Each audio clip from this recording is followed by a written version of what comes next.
Hello student, how are you all? Hope you all fine. Welcome to the world of Aao Padhein. Today we are going to discuss Mathematics class 11 chapter 1 sets, exercise 1.2 and 1.3. चलिए शुरू करते हैं.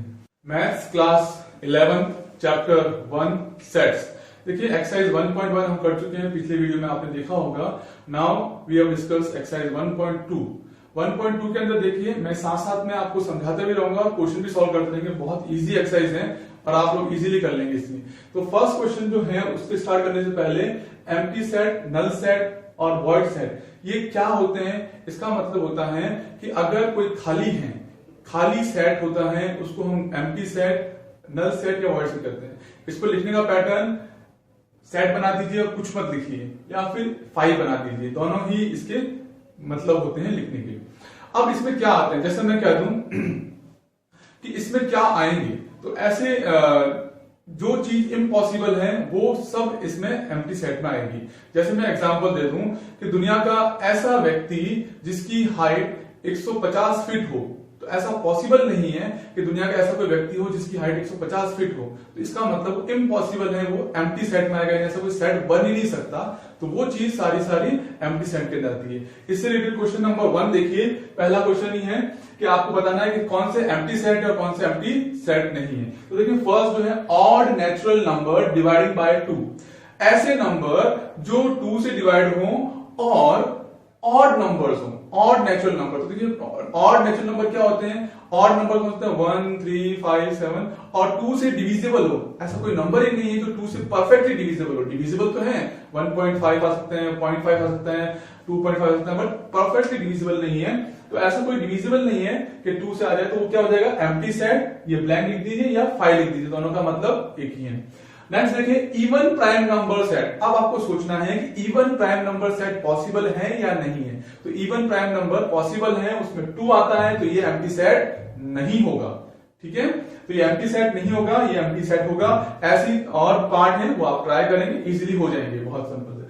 अब आते हैं इसके बाद next point, finite और इनफाइनाइट सेट. जैसे हमने बात की फाइनाइट और इनफाइनाइट. फाइनाइट का मतलब होता है कि जिसकी लिमिट हो, जो हमें लिमिटेड मिलता हो वो फाइनाइट है, और जो इनफाइनाइट है जिसकी कोई लिमिट नहीं है, जिसको हम बाउंड नहीं कर सकते, यानी अगर हम सेट बनाना स्टार्ट करें तो वो हमारे सेट पॉसिबल ही नहीं है. जैसे मैं कह दूं number of stars in a sky, यानी आकाश में जो भी तारे हैं उनको हम सेलेक्ट करें, तो वो पॉसिबल नहीं है. हो सकता है काउंट करने बैठे 1, 2, 3, 4, फिर आप भूल जाएंगे, करोड़ों लाखों तक पहुंचेंगे, लेकिन उनकी नंबर्स फाइनाइट नहीं है, वो इनफाइनाइट है. लेकिन मैं अगर कह दूं कि आपके घर में मेंबर्स, फैमिली मेंबर्स कितने हैं, 4 होंगे, 5 होंगे, 10 होंगे, 15 होंगे, मतलब उनको काउंट कर सकते हैं, यानी फाइनाइट है. यानी काउंटेबल जो भी होंगे वो फाइनाइट होंगे, और जो काउंटेबल नहीं है वो सारे इनफाइनाइट होंगे. तो उसी से रिलेटेड क्वेश्चन नंबर 2 है. Second question, name of the month set, यानी आपको बताना है कौन से मंथ के सेट जो है वो फाइनाइट होंगे या नहीं होंगे. तो बिल्कुल भी हम काउंट कर सकते हैं जनवरी, फरवरी, मार्च, अप्रैल, मई, जून, जुलाई, अगस्त, सितंबर, अक्टूबर, नवंबर, दिसंबर, यानी 12 मंथ होते हैं. तो 12 मंथ को हम काउंट कर सकते हैं. अब आपसे इसको पूछा ये फाइनाइट होगा या इनफाइनाइट. बिल्कुल सिंपल सी है, मैंने एफ नोट किया है. एफ इसलिए किया है, यहां आप फाइनाइट लिखेंगे कंप्लीटली कि फाइनाइट आएगा. अब इसी का सेकंड पार्ट 1, 2, 3 आपको दिखाई दे रहा है. 1, 2, 3 से लेकर 3 डॉट लगे. अब इस 3 डॉट का मतलब आप लोग जानते होंगे कि 1, 2, 3 के बाद 3 डॉट लगने मतलब ये कंटिन्यू चलते जा रहे हैं. तो इसका मतलब क्या, हम इसको काउंट कर सकते हैं, नहीं काउंट कर सकते, तो ये इनफाइनाइट सेट आ जाएगा. यानी इनफाइनाइट मतलब जिसको हम काउंट नहीं कर सकें. क्वेश्चन नंबर 3 भी ऐसा ही है, उसमें भी आपको बताना है parallel line to X axis sets, यानी ऐसे लाइन जो एक्स एक्सिस के पैरेलल हो. तो बहुत सारी लाइंस हो सकती हैं, बिल्कुल 1, 2, 3, 4 से लेकर हम कितनी भी लाइन बना सकते हैं, तो वो भी क्या आ जाएगी, इनफाइनाइट सेट आ जाएगी. आप देखिए English vocabulary letters. English vocabulary letters, अब आप बताइए इंग्लिश वोकेबुलरी लेटर्स जो होते हैं वो काउंटेबल है या नहीं है. बिल्कुल सिंपल सी बात है, काउंटेबल है. 26 लेटर्स होते हैं, तो 26 को हम यहां पर लिख सकते हैं, तो ये फाइनाइट आ जाएगा. इसको मैं शॉर्ट में एफ लिख रहा हूं, बट आप कंप्लीट लिखेंगे फाइनाइट सेट. इसके बाद नेक्स्ट पॉइंट आता है इक्वल सेट्स. इक्वल सेट्स क्या होते हैं, इक्वल सेट्स के अंदर आप देखें कि जो बराबर हो. अब ध्यान रखना सेट्स के अंदर कंफ्यूजन ये होता है कि अगर ऑर्डर चेंज हो जाए तो सेट पे कोई फर्क नहीं पड़ता. अगर मैं ए बी सी को सी बी ए लिखूं सेट के अंदर, तो उससे कोई फर्क नहीं पड़ता. सेट में एलिमेंट्स तो वही हैं, तो वो इक्वल सेट ही कहलाता है. इक्वल सेट मतलब दोनों के अंदर, सेट के अंदर एलिमेंट सेम होने चाहिए तभी इक्वल सेट कहलाएगा, अदरवाइज वो इक्वल सेट नहीं कहलाता है। तो देखिए इसके लिए फोर्थ क्वेश्चन लिया है मैंने इक्वल सेट समझाने के लिए। फोर्थ क्वेश्चन देखिए, ए एक सेट है जिसमें ए बी सी डी है और बी एक सेट है जिसमें डी सी बी ए है। तो देखिए इसमें एलिमेंट बराबर है, तो मैं बताता हूं आपको पहले, इसमें ए है, इसमें भी ए है, इसमें बी है, इसमें बी है, इसमें सी है, इसमें भी सी है, इसमें डी है, इसमें डी है। तो क्या ये इक्वल सेट है? तो we have to write A equal to B, यानी ए और बी दोनों इक्वल हैं, यानी ये इक्वल सेट है।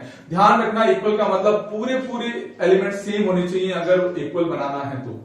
इसी का सेकंड पार्ट देखें, 4 8 12 16 और बी के अंदर रखा है 8 4 16 18। अब ध्यान रखना यहां पर 4 8 12 16 है, यहां पर 8 4 16 18 है। ये 18 जो है इस वाले सेट में नहीं आ रहा है, इसका मतलब यहां पर a is not equal to b, यानी a और b इक्वल सेट नहीं है।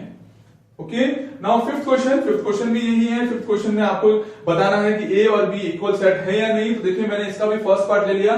फिफ्थ के अंदर a इक्वल टू 2,3 दे रखा है, b के अंदर एक इक्वेशन दे रखी है, आपको बताना है कि ये इक्वल सेट है या नहीं। तो x square plus 5x plus 6 इसको सॉल्व करेंगे। वी नो वेरी वेल 6 के मल्टीपल आना चाहिए, 6 के फैक्टर करने पर 2 3 6 आता है, फैक्टर करते हैं तो -2 और -3 का सॉल्यूशन आता है। मैंने आपको निकाल रखा है, तो -3 और -2 सॉल्यूशन आता है। तो क्या ये 2,3 और -2, -3 क्या इक्वल है? बिल्कुल नहीं है, बिकॉज यहाँ प्लस के आ रहे हैं और यहाँ माइनस के आ रहे हैं। इक्वल सेट का मतलब पूरे पूरे इक्वल ही होने चाहिए, यानी a is not equal to b। Question number 6 है वो आप खुद ट्राई करेंगे। क्वेश्चन नंबर 6 के लिए आप लोग खुद प्रैक्टिस। एक्सरसाइज 1.3 के अंदर हम डिस्कस करेंगे सबसेट और सबसेट नॉट। सबसेट और सबसेट नॉट क्या होते हैं वो समझ लीजिए पहले। देखिए सबसेट और सबसेट नॉट के सिंबल जो होते हैं ये सबसेट का है और ये सबसेट नॉट का सिंबल है। ये क्वेश्चन के थ्रू समझते हैं, जब जल्दी समझ में आएगा आपको। देखिए पहले क्वेश्चन नंबर 1 दे रखा है, जैसे 2 3 4 और 1 2 3 4 5। आपको बताना है कि ये सबसेट है या नहीं। सबसेट का मतलब होता है कि जिस सेट को आपको दे रखा है वो सारे एलिमेंट एक बड़े वाले सेट में है या नहीं। जैसे मैं कहता हूं कि आप अपने फैमिली को बिलोंग करते हैं, यानी you have to belong to your family, तो आप उसका सरनेम यूज करेंगे। तो वही बात है, जैसा आप इसमें देखेंगे 2 3 4 है या 1 2 3 4 5 है, तो ये देखिए 2 3 4 इसके अंदर भी आ रहा है, यानी ये इस फैमिली का मेंबर है, ये इसका मेंबर है, तो इसका मतलब सबसेट है। अगर कोई भी एलिमेंट इसमें से अलग होता, इसमें अलग होता, तो वो उसका सबसेट नहीं होता है। जैसे देखिए 2 3 4 इसी का, इस फैमिली का ही है मेंबर, तो ये सबसेट है। A B C B C D, तो देखिए ए बी सी के अंदर बी सी डी, तो यहां पर डी आ रहा है, ए बी सी और यहां पर ए आ रहा है, यानी ये ए इसका सबसेट नहीं होगा, बिकॉज ये ए जो है अलग एलिमेंट हो गया, तो ये इस फैमिली को बिलोंग नहीं करेगा। तो ये समझने की बात है। सबसेट क्या होता है, सबसेट नॉट क्या होता है, बहुत सिंपल सी थ्योरी है। क्वेश्चन नंबर 2 भी इसी बेस्ड है। आपको ट्रू फॉल्स बताना है इसमें कि ट्रू कौन सा होगा, फॉल्स होगा। तो देखिए a, b is subset not of b c a, यानी ये इसका सबसेट नहीं होगा, ये बताना है। तो बिल्कुल सिंपल सी बात है कि a और b इस फैमिली के अंदर आ रहे हैं, तो ये सबसेट होगा, यानी ये सबसेट नॉट गलत लिखा हुआ है, इसका मतलब ये क्या होगा, फॉल्स। देन सेकंड पार्ट इसका a, e is subset of x, English vocabulary vowels, यानी इसके जो वॉवल्स हैं उसका है। तो a और e इंग्लिश वोकैबुलरी वॉवल्स के अंदर आते हैं, यानी ट्रू है, तो वी राइट ट्रू। आगे वाले पार्ट भी आप लोग ट्राई करें, इजीली हो जाएंगे। क्वेश्चन नंबर 3 के अंदर देखिए a दे रखा है 1, 2, देन ये सबसेट अलग से बना हुआ 3, 4, 5। ध्यान रखना ये चीज हमेशा माइंड में रहनी चाहिए कि अलग से एक सबसेट बना के इसमें डाल दिया गया है, तो ये पूरा एक एलिमेंट बन गया है, ये एलिमेंट बन गया है। तो देखिए फर्स्ट पार्ट आपको बताना है कि 3, 4 इज सबसेट ऑफ ए। क्या ये सबसेट है इसका? नहीं है, बिल्कुल सबसेट नहीं है। अगर यहां पर एक और सेट लगा होता तब ये इसका सबसेट होता, अदरवाइज ये सबसेट नहीं होगा। अगर मैं कहूं 3, 4 is element of A, yes, because 3, 4 एक एलिमेंट है, पूरा एक एलिमेंट है, तो ये इसका एलिमेंट हो रहा है, तो ये ट्रू होगा और ये फॉल्स होगा। Most of the student are confuse in this question, तो कंफ्यूज नहीं होना है, बिकॉज ये एक सबसेट बनाकर ही एलिमेंट डाला गया, तो ये पूरा एक एलिमेंट हो गया, ये एलिमेंट बन गया, लेकिन यहां पर इसको सबसेट दिखा रहा है। अगर मुझे ट्रू करना है इसको, तो मैं क्या करूंगा, मैं इसको करूंगा 3, 4 और इसको एक पूरा सेट में डाल दूंगा, देन ये ट्रू होगा। ये क्या होगा, अब ये ट्रू हो जाएगा। इसके बाद ध्यान रखना नंबर ऑफ सेट्स, बहुत इंपॉर्टेंट। नंबर ऑफ सेट्स कैसे फाइंड करते हैं, यानी अगर किसी को आपको सबसेट फाइंड करना है तो नंबर ऑफ सबसेट कैसे फाइंड करते हैं, तो इसके सिंपल होता है 2 की पावर n। n का मतलब क्या है, एलिमेंट्स। जितने एलिमेंट आपको दिखाई दे रहे हैं उतने पावर लगा दीजिए और आपके सबसेट के नंबर आ जाएंगे। जैसे फर्स्ट देखिए फोर्थ क्वेश्चन का, फर्स्ट का ए दे रखा है, ए मतलब कितना एलिमेंट हुआ इसमें, 1 एलिमेंट हुआ, तो 2 की पावर कितनी होगी 1, वहां पर यहां पर देखें 1 है, ए मतलब क्या हो गया 1 एलिमेंट है, तो 2 की पावर 1 होगी, 2 की पावर मतलब 2 सबसेट होंगे, 2 सबसेट का मतलब एक तो 5 और एक खुद, कोई भी अपना सबसेट बनता है और 5 हमेशा सबसेट हो गई होगा। इस फाइल को आप ऐसे भी डिनोट कर सकते हैं या ब्लैंक लिख सकते हैं, दोनों का मीनिंग वही है, जैसा आपको सुटेबल लगे आप इस फाइल को भी यूज कर सकते हैं और ये ब्लैंक सेट भी यूज करते हैं। देन इसका फोर्थ पार्ट लिया है मैंने, बाकी सेकंड थर्ड आप कर लेंगे, इजीली हो जाएंगे।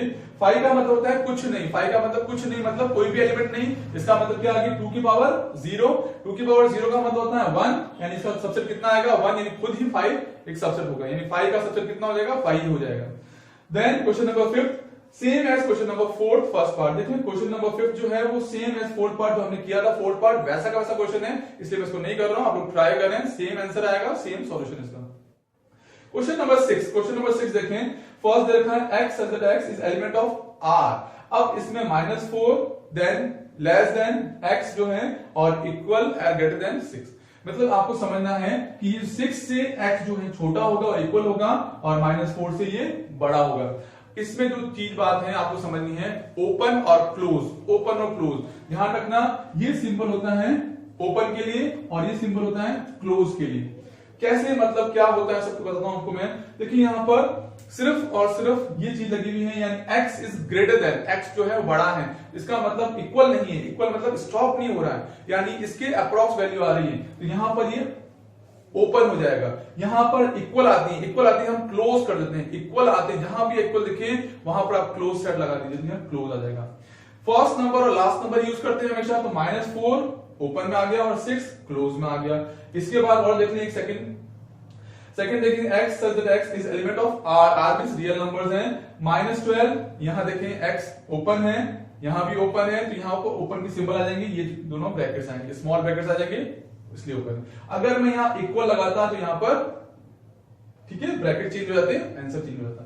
देन क्वेश्चन नंबर 7 जो है -3, 0, आपको इसको लैंग्वेज की फॉर्म में लिखना है, यानी जो हमें लिखा हुआ है इसको लैंग्वेज की फॉर्म में अरेंज करना है। तो देखिए x such that x element of r, ये तो फिक्स है सबके लैंग्वेज, और क्या हो जाएगा यहां देखिए सेट कौन सा लगा हुआ है, ओपन लगा हुआ है, तो इसका मतलब ये -3 ऐसे आ गया, फिर 0 है तो फिर ये देखिए सिंबल कैसे होगा, x बीच में आएगा, यहां पर देखेंगे ये ओपन का सिंबल है। अब इसका मैंने देखिए क्लोज वाला लिया है, दो चीज ले ली मैंने, दोनों समझ में आ जाए आपको, ये क्लोज वाला सिंबल हो गया, क्लोज के लिए यानी x such that x element of r 6, फिर देखें इक्वल 6 और 12, 6 और 12 हमारे सॉल्यूशन है, तो 6 और 12 आ गया, यहाँ क्लोज और क्लोज के लिए इक्वल लग गया। ध्यान रखना इक्वल आने के मतलब क्लोज हो जाएगा और अगर ओपन आता है तो इसका मतलब ये सिंबल आएगा। इन दोनों चीज को आपको ध्यान रखना है। एक बार इस पूरी चीज का स्क्रीनशॉट ले लीजिए आप लोग, आपको समझ में आ जाएगा सब चीज और नोट भी इजीली कर लेंगे। वापस आप वीडियो देखकर भी इसको समझ सकते हैं, एक बार स्क्रीनशॉट ले लीजिए और अपनी कॉपी में नोट भी इजीली हो जाएगा। आशा करता हूं आज समझे कि एक्सरसाइज 1.2 और 1.3 आपको समझ में आई होगी। जो क्वेश्चन हमने नहीं किए हैं वो डिस्क्रिप्शन बॉक्स में जाकर आप उनको डाउनलोड कर लें। इन क्वेश्चन को ज्यादा ज्यादा प्रैक्टिस करें, बहुत सिंपल से क्वेश्चन हैं, इजीली हो जाएंगे। इस वीडियो को आपको पसंद आया होगा तो लाइक शेयर और सब्सक्राइब करें और इसके लिए अच्छे से कमेंट करें। Thank you.